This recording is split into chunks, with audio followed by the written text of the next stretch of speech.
Mesdames et messieurs, bonjour et bienvenue dans cette émission en clin d'œil politique dont aujourd'hui nous avons le plaisir de recevoir pour vous le professeur Jean Bedel Iyoka. Il est docteur en sciences politiques à l'université de Kinshasa, à qui j'ai dit bonjour. Bonjour, monsieur le journaliste. Et sous un autre casquette, il est également coordonnateur de l'ASBL, les citoyens. Avec lui, nous allons discuter de l'actualité politique, mais aussi de cette proposition qu'il a mis sur la table de la révision de la Constitution. D'entrée de jeu, le changement de la Constitution, oui. Et d'entrée de jeu, nous allons parler du grand oral du chef de l'État à la tribune des Nations Unies, professeur Iyoka. Vous avez suivi le grand oral du chef de l'État. Avez-vous un petit commentaire là-dessus? Un exercice traditionnel pour tout chef de l'État à cette réunion annuelle de la communauté des États. Nous avions noté qu'il avait articulé sa communication autour de 10 points, du moins de notre point de vue, 10 points essentiels, dont les plus importants, si nous pouvons les relever comme ça de manière lapidaire, était entre autres la question du rejet absolu de la possibilité de négocier avec les mouvements rebelles. Et dans la foulée de cette question sécuritaire, l'appel ou l'option levée par l'État congolais à mettre fin, à ramener à décembre, plutôt que prévu d'ailleurs, la fin de la mission des Nations Unies en RDC. Il y a eu d'autres positions fortes que le président avait également pris lors de cette intervention, notamment sur la solidarité africaine, où il s'est affiché en un panafricaniste, voilà, j'y suis arrivé, parlant justement aussi bien des tragédies qui ont eu lieu au Maroc, etc., mais surtout en appelant à la levée des sanctions contre le Zimbabwe au terme des élections. Il y en a eu comme ça, nous en avions comme ça énuméré 10, mais bon, nous pouvons nous limiter à ces quelques-unes des options. Nous notons globalement que le président de la République a affirmé le besoin pour la République démocratique du Congo de réhabiliter la plénitude de l'exercice et de la jouissance de sa souveraineté en insistant sur l'exigence de mettre fin à la mission des Nations Unies, la MONUSCO, ce qui pour nous ne pouvait être que naturel pour un chef d'État. Il était dans son rôle justement de garant de la souveraineté du pays, au lendemain d'ailleurs des incidents qui ont endeuillé le pays dans le cadre justement du rejet plusieurs fois manifesté par la population congolaise en général, mais particulièrement celle de l'Est quant à la présence de la MONUSCO. Voilà ce que nous pouvons donner très simplement. Et pour vous relancer, le chef de l'État souhaite que la MONUSCO part en décembre 2020, alors que c'était programmé pour 2024. Là, pouvons-nous dire pourquoi ce départ précipité de la MONUSCO?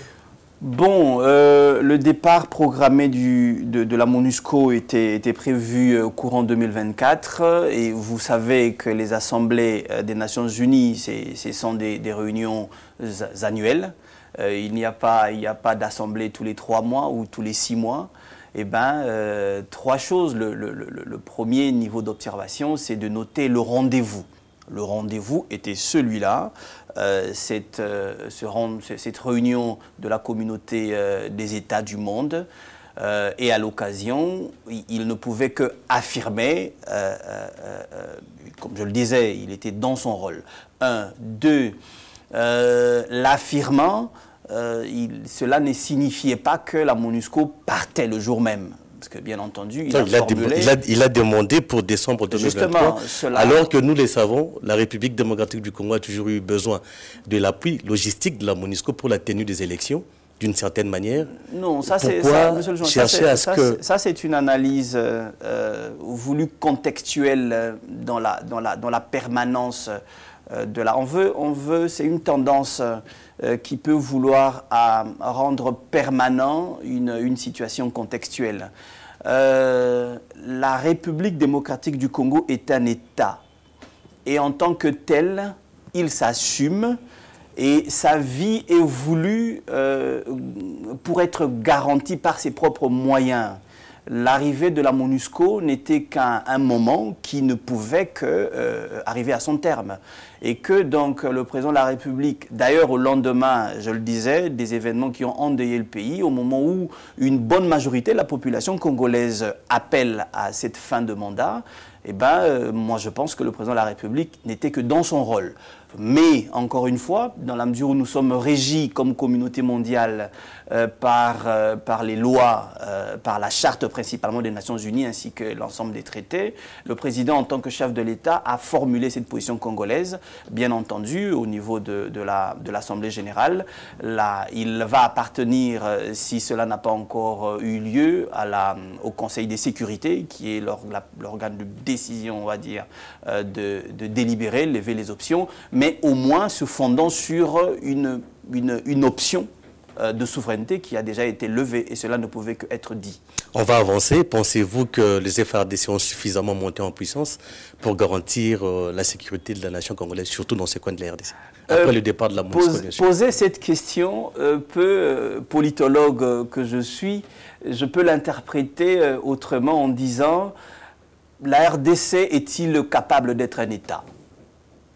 Voilà. Parce que l'existence d'un État est fondée par, bien entendu, la reconnaissance internationale, mais bien entendu sa capacité en tant qu'État, au travers de son armée, à garantir la sécurité extérieure et intérieure. La République ne peut pas être telle si son armée ne peut pas assumer ses fonctions régaliennes. Si nous ne sommes plus en mesure, ou si nous déclarons que nous devenons incapables par nous-mêmes de garantir notre existence en tant qu'État, alors cessons, déclarons-nous incapables et cessons d'être tels. Je crois que c'est la position qui a été donc affirmée par le chef de l'État pour dire, quand bien même nous serions incapables de le faire aujourd'hui, le départ des amis que nous remercions et que nous allons remercier et qui nous ont soutenus ne va que nous mettre en condition, devant un fait accompli, de pouvoir gagner en maturité en ce moment-là. Parce que nous n'aurons pas d'autre choix que d'exister, et pour exister, nous devrons garantir l'intangibilité de nos frontières. Et comment interprétez-vous la fermeté du chef de l'État vis-à-vis du M23 dans son oral?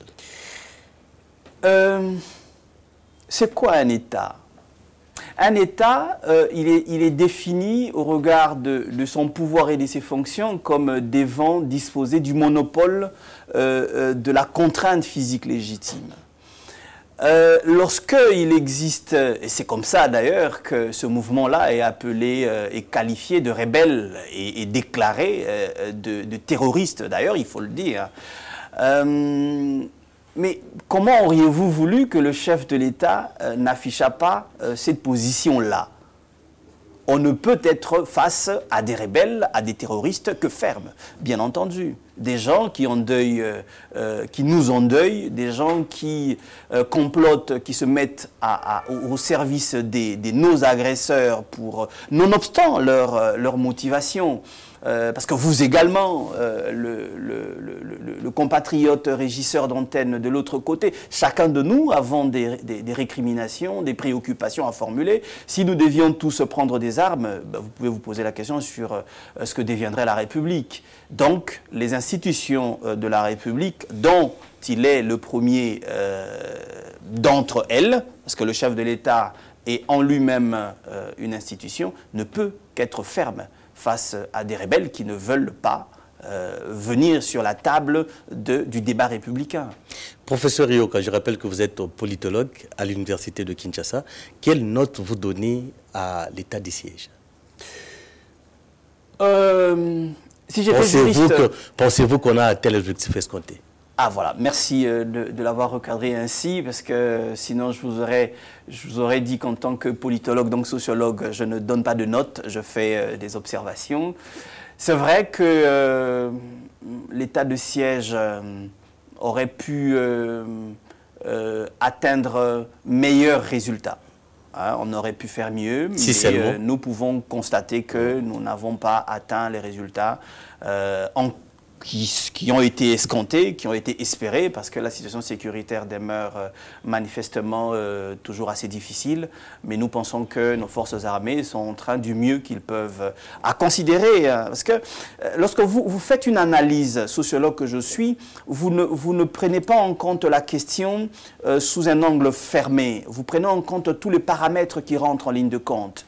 Lorsque vous considérez que lors des bulletins annuels d'évaluation des armées africaines, nous sommes maintenus sur la fourchette de 9, entre la 9e et la 11e armée d'Afrique. Vous mesurez, c'est un thermomètre. Mais lorsque vous vous rendez compte que nous avons encore des difficultés à parvenir à la réalisation des missions qui sont assignées à nos forces armées, il faut intégrer tous les paramètres qui sont extérieurs à cette seule donne. Parce que nous sommes agressés, et nous ne sommes pas que agressés par le Rwanda seul. Il faut considérer derrière ça toute la nébuleuse qui tourne autour. C'est comme ça que j'avais tendance à rejeter la question qui tendait à noter, donc comme pour dire l'armée à 9 points ou l'armée à 2 points. Ma position consiste à dire qu'il y a des efforts qui sont fournis, des efforts qui doivent être relevés en qualité. Pour vous, est-ce que l'État a failli ? Qu'est-ce qu'on devrait faire qu'on n'a pas fait? Non, il faut faire mieux. Il faut faire mieux. L'État a des efforts à faire. Voilà ce que nous pouvons dire. Est-ce qu'on a suffisamment serré les frontières? On a suffisamment fait ce qu'il fallait?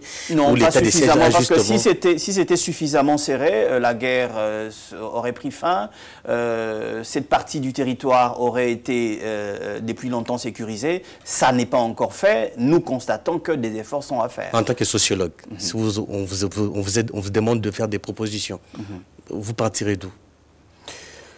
Je partirais de la nécessité de renforcer l'appareil sécuritaire, de renforcer les moyens de nos forces armées, les ressources de nos unités combattantes, mais également de travailler encore l'approche civilo-militaire. Parce qu'une guerre ne se gagne pas que par des moyens armés. Une guerre comme celle-là se gagne aussi par une participation réelle, sincère des populations.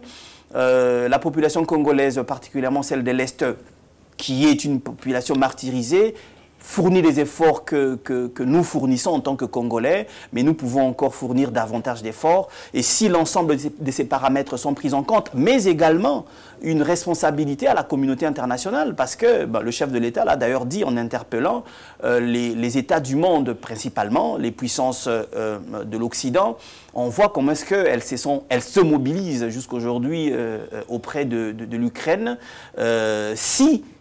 Face à la même injustice que la RDC subit pour d'ailleurs une cause qui à l'origine était un service que rendait le Congo à l'époque Zaïre à son voisin le Rwanda, si la communauté pouvait véritablement être communautaire et donc solidaire, le chef de l'État l'a dit, bien évidemment la situation ne serait pas celle-là. Donc il y a plusieurs paramètres à prendre en compte, des efforts doivent continuer à être fournis. Mais citer nommément le Rwanda comme instigateur de cette rébellion dans la partie est de la RDC, c'est un début pour la résolution de ces problèmes.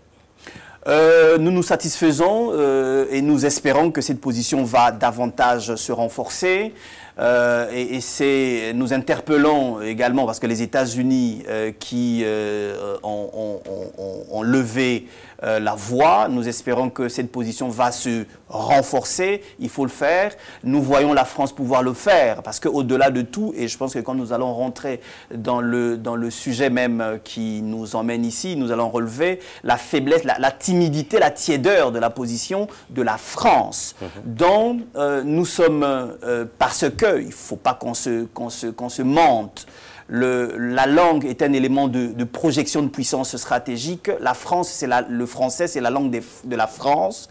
Et la RDC est le plus grand État francophone. Nous aurions espéré que face à un État anglophone, parce que le Rwanda l'est, Le Rwanda a quitté la francophonie, nonobstant, bien entendu, ces positions quelque peu incompréhensibles des chefs d'État français. Donc nous aurions espéré et nous pouvons souhaiter que les États-Unis se sont prononcés, que la France prenne fermement position et d'autres, si c'est la justice et la paix mondiale que véritablement nous recherchons tous, tels qu'ils sont en train tout le temps de nous l'affirmer et l'avouer quant à ce qui concerne un des leurs, l'Ukraine. Avec la diplomatie agissante du chef de l'État, bien sûr, pouvons-nous conclure aujourd'hui que la RDC répond sa place dans les concerts des nations? Indiscutablement. Indiscutablement, la RDC qui s'était éclipsée sans trop comprendre pourquoi, parce que nous avons vocation. Tout le temps absent dans de grandes réunions. La RDC, un État comme la RDC, c'est comme un aîné dont la famille a vocation à être celui qui est au devant de la scène. Il était temps que la RDC reprenne sa place. Le chef de l'État a donné des indications qui sont très appréciables et soutenables, mais bien évidemment, il y a encore de la qualité à renforcer ces efforts de diplomatie. C'est dans un processus, le plus important, dans un voyage de 1000 km, c'est d'avoir amorcé le premier pas. Mais je ne pense pas que nous en soyons au premier, je pense que nous en sommes au 10e, pourquoi pas au 50e. Mesdames et messieurs, face à la caméra, vous avez le professeur Jean-Bédel Iyoka. Je rappelle qu'il est politologue à l'université de Kinshasa, mais sur la table, il a également une proposition de la révision de la loi électorale et qui propose en outre qu'on puisse remettre le mandat du chef de l'État de 5 à 7 ans, mais également désormais que les gouverneurs de province soient nommés ou encore désignés par les sénateurs. Mais finalement, il propose également qu'on puisse déplacer la capitale Kinshasa pour l'Est de la République démocratique du Congo. Et pourtant, c'est la partie qui constitue pratiquement le ventre mou de la République démocratique du Congo. Professeur, vous avez quelques temps pour nous expliquer ces grands projets. Alors, encore une fois, merci, monsieur le journaliste, de nous inviter, de nous accorder l'opportunité de nous expliquer par rapport à cette idée, à cette réflexion que nous voulons strictement citoyenne. Nous suggérons le changement de la Constitution de février 2006 qui régit notre pays. Pour parvenir à l'explication claire de notre position, il faut commencer par comprendre ce que c'est qu'une Constitution. Une Constitution, qui est une loi fondamentale, est un contrat social, est un cadre organisateur qui régente le fonctionnement institutionnel d'un pays, mais bien au-delà, qui fixe la vision, l'identité d'un État dans cette société mondiale constituée de plus de 100 autres États. Et donc, ce contrat social qui définit cette vision-là se fonde sur un ensemble d'orientations qui sont censées constituer le cadrage fondamental, comme je le disais, de l'identité de cet État-là. Depuis 2006, à l'issue de la longue transition qui avait été enclenchée en avril 90, l'option avait été fondée sur... Je vais résumer comme ça, de manière lapidaire, 3 axes fondamentaux. Le premier axe était celui de la réhabilitation, de l'intangibilité de notre territoire et la préservation de la sécurité de l'État. Le deuxième axe avait été celui de la fin de la problématique de la crise, on va dire, de légitimité des institutions de la République. Le troisième axe, d'où justement l'institution de la démocratie, les élections, etc., qui en sont sous-jacentes.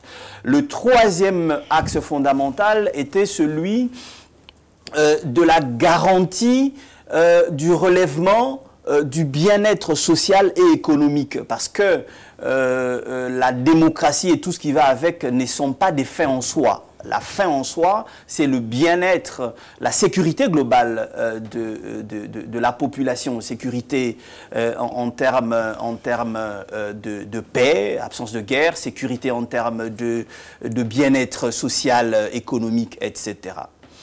Mais en observant ces objectifs fondamentaux qui avaient été assignés à la Constitution de 2006, nous observons et nous nous rendons compte que notre Constitution, deux situations, soit que certaines dispositions les plus fondamentales se sont révélées inappropriées par rapport à la réalité socio-politique de notre pays. D'autres dispositions qui se sont révélées à l'épreuve de faits adaptées, mais elles ont été sensiblement violées avec des jurisprudences, des délibérations de la Cour suprême de justice à l'époque ou de la Cour constitutionnelle actuellement, que finalement, ces dispositions-là, ayant été violées, ont créé des jurisprudences qui deviennent problématiques pour la suite de l'État si nous voulons préserver ce cadre constitutionnel, sauf à prendre le pari de nous exposer à des crises substantielles répétées qui vont entamer l'existence même de l'État. Alors, pour cela, nous avons dit que nous ne pouvons plus continuer avec ce projet. Il faut remettre en selle un nouvel ordre constitutionnel pour redéfinir un nouveau mécanisme de mise en œuvre du projet social congolais. Je vais donner deux exemples avant d'évoluer. Vous prenez le cas, par exemple, du régime politique. Le régime semi-présidentiel, d'autres doctrinaires parleraient du régime semi-parlementaire. C'est long, ça c'est un autre débat d'école. Vous vous rendez compte que le président de la République, dans un pays à problème comme celui-ci, dans un pays qui a besoin d'une cohérence, qui a besoin d'une efficience dans l'action de gouvernement, lui qui est élu au suffrage universel direct, sur la base d'un programme de développement, d'un projet politique de gouvernement de l'État, ça n'est pas lui qui exerce, qui assure le gouvernement opérationnel.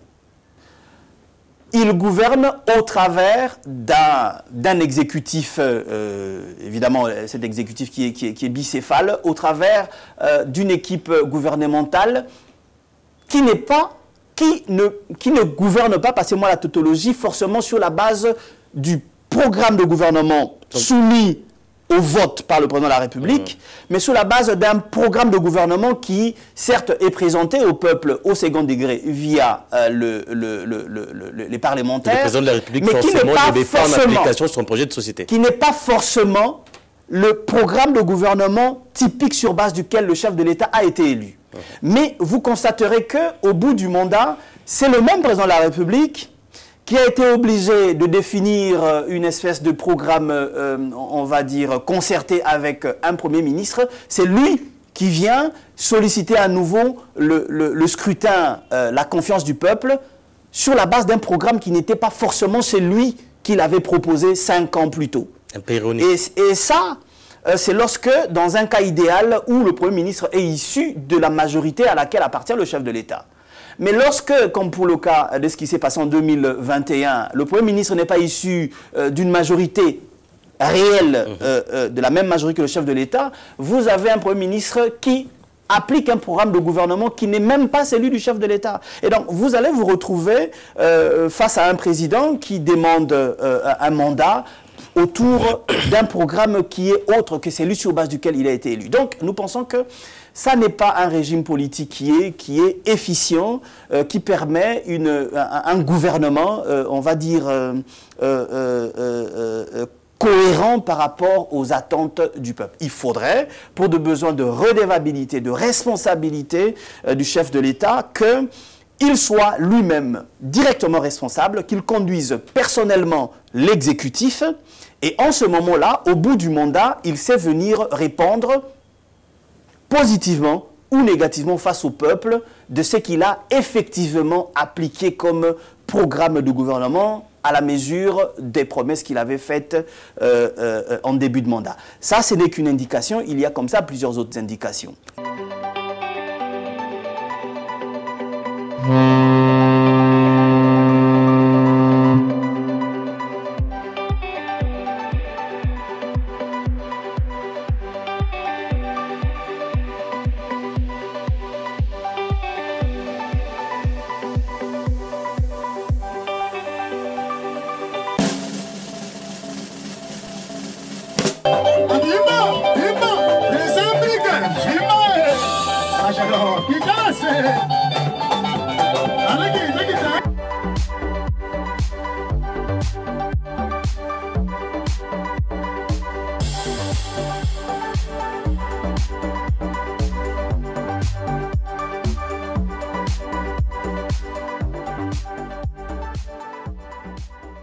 Nous allons point par point.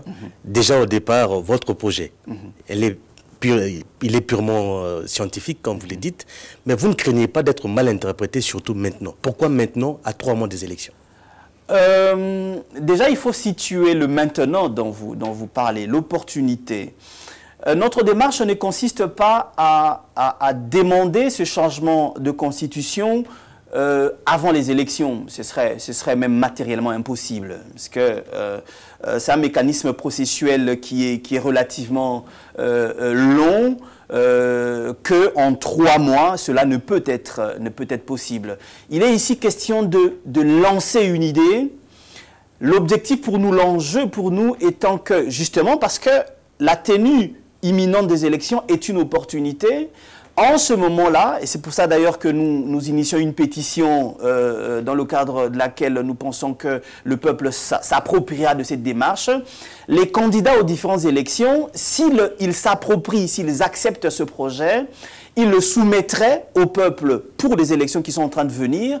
En ce moment-là, ce serait une question qui aurait reçu la légitimité, l'autorisation suffisante du peuple pendant les élections, de sorte que, durant le mandat, on le soumette à traitement sans qu'il y ait des présupposés, qu'on prête des intentions, etc. Parce que ça aura été un débat, un sujet qui aura déjà été enclenché. C'est ça l'opportunité de notre démarche actuelle. Vu d'un mauvais déjà par l'opposition, une frange de l'opposition, la société civile, n'en parlons pas, vous ne pensez pas que le président de la République qui sera élu en 2023 puisse profiter de cette opportunité, d'aller de 5 à 7 ans?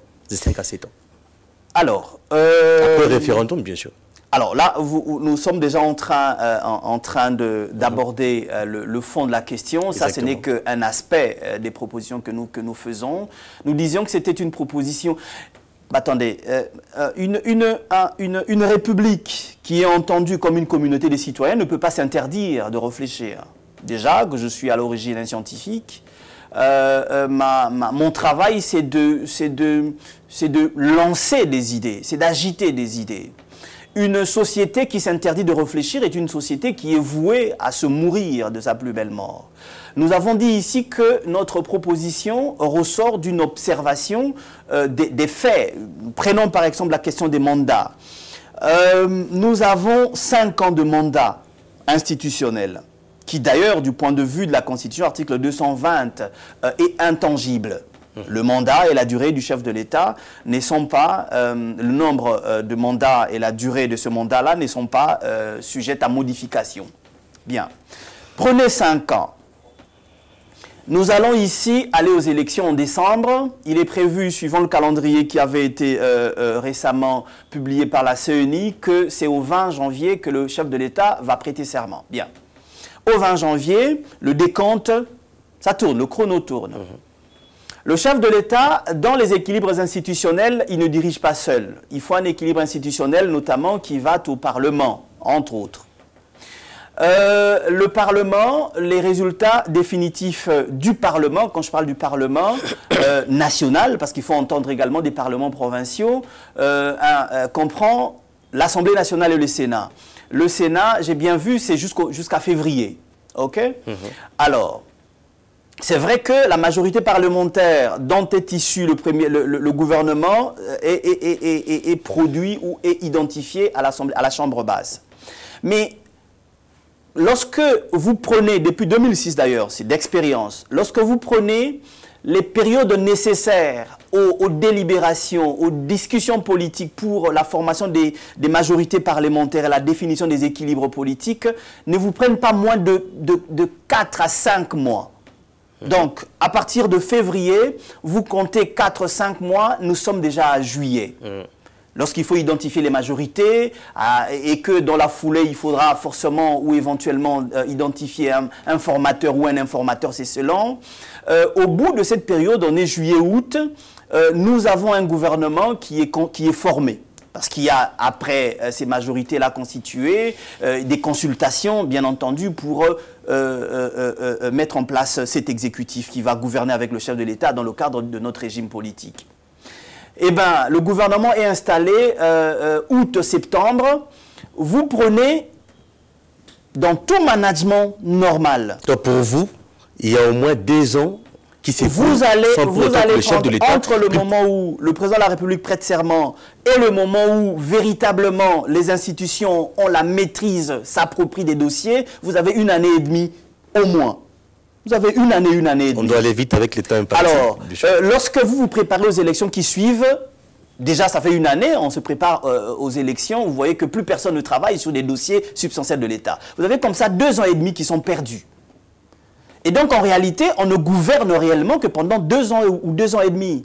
Et donc, vous observez que pour un pays qui a suffisamment de problèmes à résoudre comme le nôtre, 5 années, c'est une durée de mandat qui est sensiblement petite, sous-estimée. C'est comme ça que nous disons, si nous pouvions, dans la nouvelle constitution à mettre en place, élargir, ouvrir de 5 à 7 ans, nous aurions 5 années de gouvernement véritable, où nous savons que des projets peuvent être véritablement sur ce court terme-là, ce laps de temps, portés. Et comme ça, nous avons les 2 années extrêmes qui sont mises à profit pour les processus démocratiques d'élection, parce que les élections ne sont pas la fin en soi.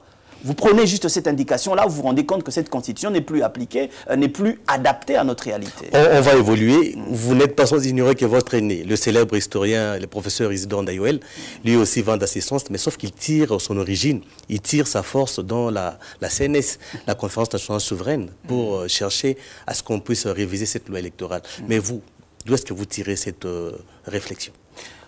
Mon aîné, je dirais, je ne vais pas lui brûler la politesse, il n'est pas mon aîné, il est mon maître. Mon maître, Ndaïwel, il est historien, bien entendu, et il s'est nourri de l'histoire. Bien entendu, dans l'approche qui est la nôtre de politologue, nous avons une perspective historique à prendre en compte également, mais comme je l'ai dit, nous fondons notre démarche de l'observation des faits.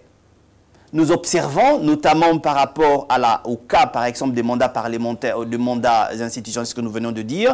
Une autre observation est relative, par exemple, à la question de la nationalité. Nous y arrivons. Voilà. C'est là où nous allons crever l'abcès, bien sûr. Voilà, donc c'est pour dire que nous avons observé, lorsque nous prenons en compte, par exemple, la question de la forme de l'État que nous avions utilement considérée dans notre Constitution, la forme régionalisée de l'État, nous observons que la stabilité des institutions provinciales qui avait été voulue pour garantir un socle de développement à la base de notre pays est totalement désarticulée parce que finalement, depuis 2009, avec la jurisprudence de la mise en congé des gouverneurs, à tort ou à raison, hein, des gouverneurs de l'ancienne province de l'Équateur à l'époque, finalement, le gouverneur de province aujourd'hui est devenu un simple agent, une prolongation du ministère national de l'Intérieur. Il est devenu un agent du ministère de l'Intérieur qui est ballotté entre les enjeux politiques du ministère national de l'Intérieur et les prises de position des parlements provinciaux,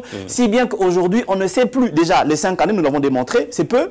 Mais vous retrouvez comme ça dans certaines provinces où on a 3, 4 gouverneurs de provinciaux qui sont élus, réélus, révoqués, etc.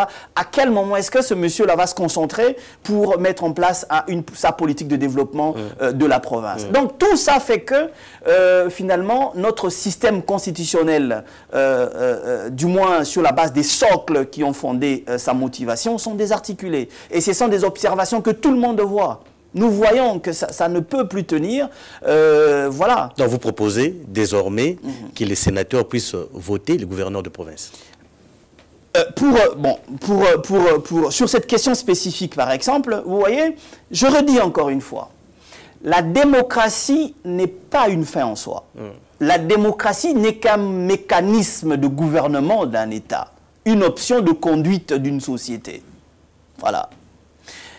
La fin en soi de tout régime de gouvernement, c'est le bien-être du peuple.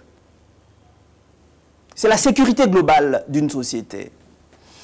Et à quoi ça nous sert d'avoir un mécanisme démocratique qui désarticule la stabilité, le socle de l'unité nationale, qui d'ailleurs est précaire. Avec cette administration des originaires, où vous avez non seulement les administrateurs territoriaux qui sont désignés comme étant parmi les originaires, ce qui donc légalise.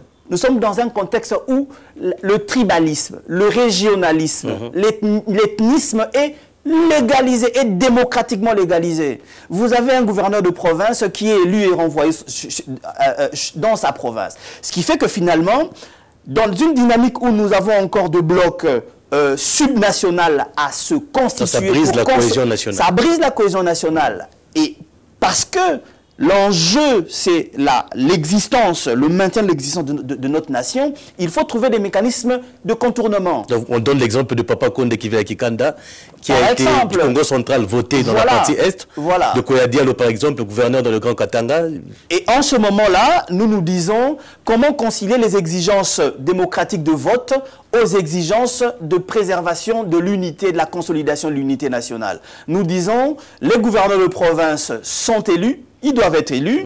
Contrairement à certaines options qui ont proposé une élection au premier degré, nous suggérons qu'ils soient élus au second degré, mais plutôt que de l'être par les parlements provinciaux, qu'ils le soient tous les 26 par le Sénat, qui est une institution nationale.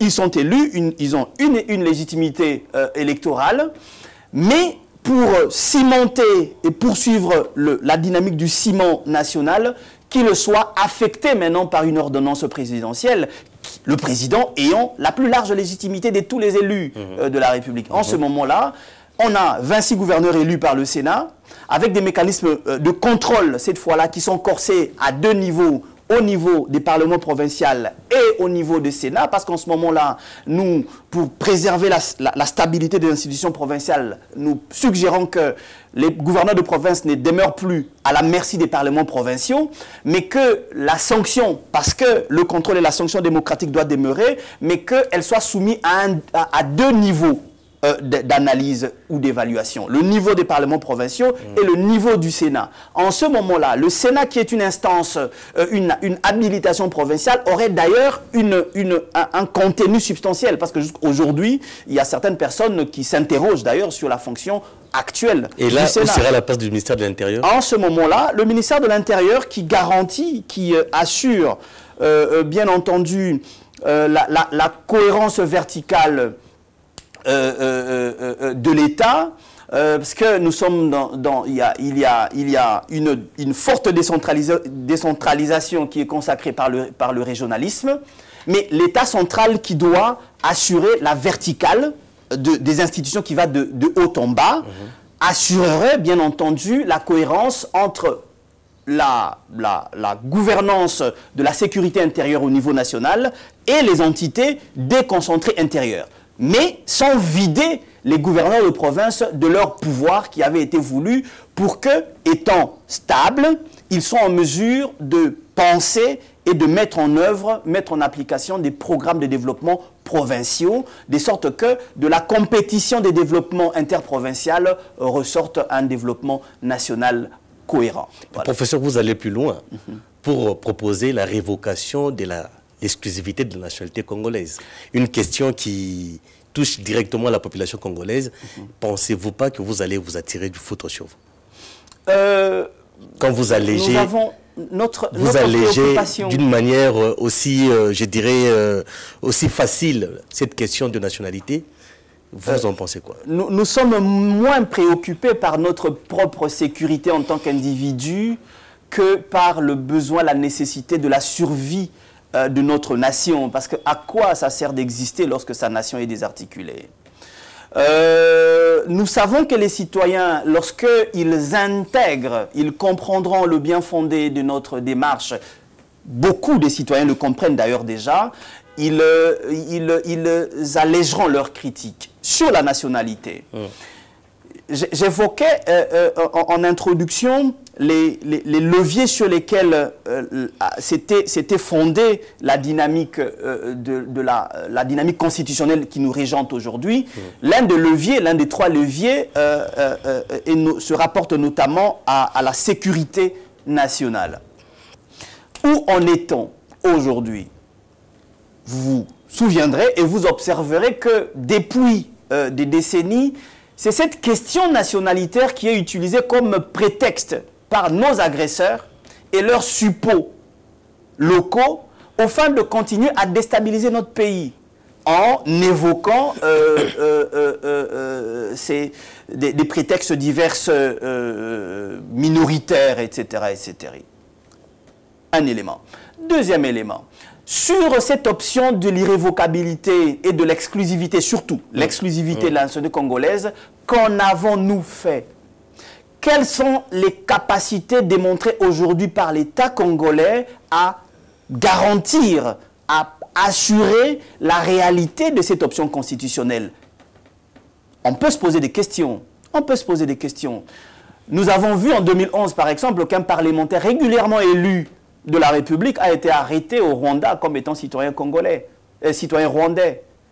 La question du moratoire qui avait été lancé en 2008, si je ne m'abuse, par l'ancien président de l'Assemblée nationale, Vital Kamerhe, aujourd'hui ministre national de l'économie. On peut s'interroger sur, bien entendu, l'efficience de cette option constitutionnelle. D'où, pour nous, parce que l'intelligence stratégique est celle qui appelle justement à prendre de manière frontale un problème et à y trouver des réponses. C'est pour cette raison que nous disons, dans la mesure où nous n'avons pas été en mesure de garantir au profit de la République cette option de l'exclusivité de la nationalité congolaise, mieux vaut l'ouvrir, comme ça nous retirons le prétexte à ceux qui font la guerre. Vous avez parlé des M23. Mais ça ne vous dérange pas qu'une personne à nationalité douteuse se pointe pour réclamer être président de la République en RDC? Vous savez, aujourd'hui, c'est parce que nous avons une fixation par rapport à cette question de la nationalité en considérant l'enjeu sécuritaire sur notre partie Est. Vous savez que la question de la nationalité est un enjeu économique. Il ne faut pas la situer simplement dans sa dimension strictement sécuritaire, qui d'ailleurs fait l'objet de la recherche de solutions par notre approche. Vous prenez des États comme des pays comme l'Espagne et le Portugal. La nationalité, elle est ouverte parce qu'elle est située, elle est appréhendée au niveau économique. Donc nous disons ceci, qu'il est possible, en ouvrant cette question de nationalité, de rencontrer et les préoccupations sécuritaires, parce que nous retirons le prétexte à nos ennemis, à nos agresseurs, à leurs suppôts, mais également en ouvrant, en l'appréhendant sous son angle économique. Et de cette façon-là, le pays tire le bénéfice de l'intérêt et de l'attrait qu'il a de la part de tout le monde à travers le monde. En ce moment-là, nous aurons allégé de manière la plus substantielle l'accès à la nationalité, mais ça n'est pas ça la finalité. Parce qu'il faut sécuriser la République. L'enjeu dans notre démarche se situe au niveau du corsage, du renforcement des conditions d'exercice de la citoyenneté. Voilà. Vous voulez devenir Congolais, vous avez 25 nationalités parce que vous êtes Congolais d'origine, parce que la nationalité d'origine, dans notre dynamique, bien entendu, elle est irrévocable, la nation d'origine, vous êtes Congolais. Mais vous ne gardez la nationalité congolaise d'acquisition que contre des contraintes extrêmement rigoureuses, sous des mécanismes de contrôle et de vérification extrêmement, on va dire, rigoureuses, de sorte que être national congolais ne suffise pas, mais ce qui est fondamental, c'est le service à la République. Tu es un Congolais national, mais comment est-ce que tu travailles au service de ce pays? C'est là l'enjeu du contrôle de la citoyenneté. Une dimension. Mais une autre dimension, bien entendu, est liée à l'accès à des droits civiques.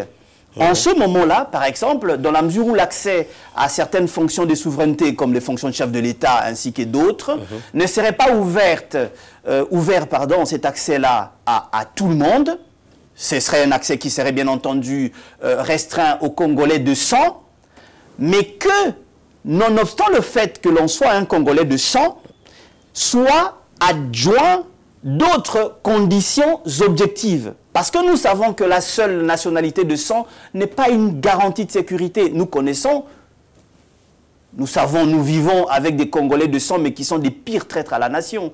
Donc, si vous dites que le simple fait d'être national de sang garantit, prémunit le pays contre la trahison, eh bien, la solution n'est pas trouvée. Ma dernière question, professeur. Vous proposez qu'on puisse délocaliser la capitale Kinshasa pour l'Est de la RDC. Et là, les gens qui nous regardent se posent une question. Avec l'insécurité de l'autre côté, comment vous autorisez une partie qui est pratiquement le ventre mou de la RDC, de la République, puisse abriter le capital? Alors, vous abordez là le 4e axe sur les 5 qui fondent notre démarche, parce que le 5e axe suggère l'adjonction ou l'addition de l'anglais en plus du français comme langue nationale. Mais pour revenir à la délocalisation de la capitale, j'aimerais vraiment tout de suite interpeller la conscience nationale quant à ces réserves, parce que nous l'avons entendu si souvent dans les débats que nous engageons avec des concitoyens. Ben écoutez, la partie est du pays n'a pas vocation à demeurer le ventre mou de notre pays. Nous devons trouver une solution à cette question sécuritaire dans cette partie est de la République. Mais notre proposition de délocaliser justement la capitale à l'Est participe justement à la recherche durable à ces problèmes de sécurité, tout en intégrant, en comportant 2 autres dimensions. Je commence par la dimension sécuritaire.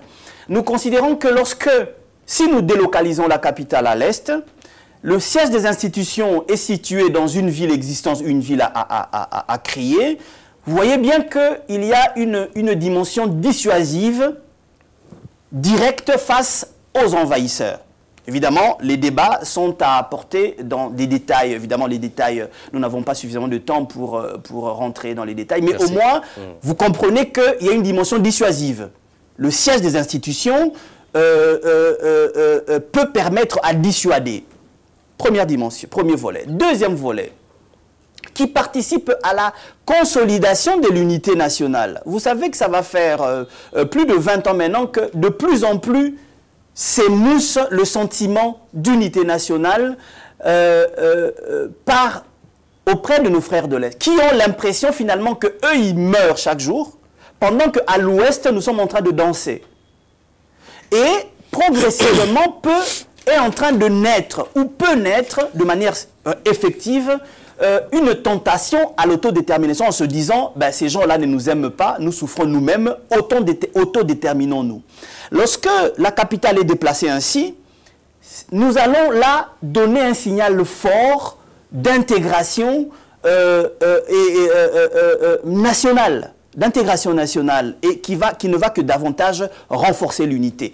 Troisième dimension, elle est d'ordre économique et stratégique, c'est que lorsque nous proposons la délocalisation de la capitale de Kinshasa à l'Est, il ne s'agit pas de retirer à Kinshasa toutes ces fonctions de hub important du pays. Notre proposition se fonde un peu sur le modèle nigérian avec Abuja. Vous avez Abuja et Lagos. Le modèle sud-africain, vous avez Pretoria et Cape Town, hein, je pense, où vous avez un hub administratif économique et un hub politique. En ce moment-là, dans la stratégie de gouvernement, en maintenant notre sortie vers l'océan sur la partie ouest, par Kinshasa et Matadi, aujourd'hui, l'Afrique économique utile, dynamique, quand on dit que l'Afrique de demain, le monde économique de demain, c'est l'Afrique, mais cette Afrique dynamique, c'est l'Afrique de l'Est. Et avec quoi, quelles sont les zones économiques dynamiques de l'Est? Avec quoi est-ce que ces zones-là opèrent, sont dynamisées? Avec les ressources congolaises, dont la RDC ne profite même pas. Lorsque la capitale va être tournée vers l'Est, en considérant également le fait que l'anglais deviendrait notre deuxième langue nationale, nous allons capitaliser ce dynamisme économique de l'Est pour que, en maintenant l'ouverture économique sur Kinshasa et sur Banana, vous allez voir qu'il y aura une intégration économique de fait entre l'Est et l'Ouest, et des pôles de développement vont s'induire dans cette interconnexion de ces deux nouveaux pôles. De cette façon-là, le centre de soi-même va se développer, profitant justement des infrastructures de communication qui vont se mettre en place, et le pays pourra être quadrillé, et de manière systématique, nous pourrons tirer profit de cette option-là également. Professeur Jean Bédel Iyoka, je rappelle que vous êtes politologue, docteur en sciences politiques à l'Université de Kinshasa. Nous vous disons merci d'avoir accepté de répondre à notre invitation. C'est nous qui vous remercions, monsieur le journaliste, de nous avoir offert cette opportunité d'essayer. Nous disons bien essayer, parce que la démarche scientifique, elle est toujours empreinte de modestie. Avoir essayé donc de nous faire comprendre et expliquer notre démarche auprès de nos concitoyens, que nous appelons à venir nombreux, à participer nombreux à la pétition que nous avons initiée depuis le samedi dernier. Nous avons donc initié une pétition qui mobilise dans le cadre de cette démarche jusqu'à au moins 100 000 signatures au fin de donner la preuve de l'appropriation nationale de notre proposition, qui n'est pas la version définitive, qui est soumise à discussion, qui pourrait être recadrée, affinée, mais qui a l'avantage de lancer le débat et de proposer, de soumettre donc ces questions fondamentales que nous tous nous observons. Merci beaucoup. Mesdames et messieurs, vous avez compris, c'est par ce mot de la fin de professeur Jean Bédel Iyoka que nous mettons un point final à notre émission d'aujourd'hui. Moi, je vous dis au revoir et à la prochaine.